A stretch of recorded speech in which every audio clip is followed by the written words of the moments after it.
আজকে আপনাদের সাথে একটা গল্প শেয়ার করি, ভালো লাগবে। একবার দরজাটা একটু খটখট করে উঠল, তো একজন বৃদ্ধা মহিলা বেরিয়ে এলেন। কে? তো বাইরে দেখলেন একজন যুবক ব্যক্তি। তো যুবক ব্যক্তিটি খুব টেনশনে আছে।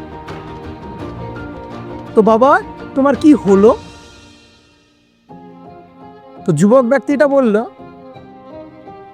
দিদিমা, আমি খুব টেনশনে আছি, আপনি আমাকে একটু জায়গা দিতে পারবেন আপনার বাড়িতে? কেন বসা, তোমার কি হয়েছে? তো ব্যক্তিটা বলে উঠলেন, দিদিমা, আমি অনেক দূর থেকে আসছি, আমার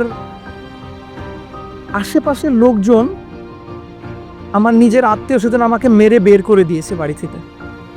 তো আমি অনেক দূরে পালিয়ে এসেছি, এখানে থাকার মতো কোনো জায়গা নেই। তো অনেকের কাছে আমি গিয়েছিলাম, তাদেরকে আমি জিজ্ঞেস করি যে আমি কোথায় থাকবো, একটু আমাদেরকে আশ্রয় দেবেন আমাকে। তো সকলে বললেন যে আপনি খুব দয়ালু মানুষ, আপনার কাছে সকলে আসতে বললেন। তাই দিদিমা, আমি আপনার কাছে চলে এলাম, আমি খুব অসুবিধায় আছি, আপনি আমাকে একটু জায়গা দিন। তো দিদিমা খুব দয়ালু মানুষ ছিলেন, তো ওকে নিজের ঘরে আশ্রয় দিন।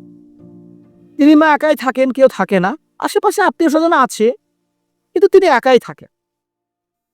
তো দিনের পর দিন যেতে থাকলো, যুবক ব্যক্তি আস্তে আস্তে আশেপাশের সঙ্গে মিশলো,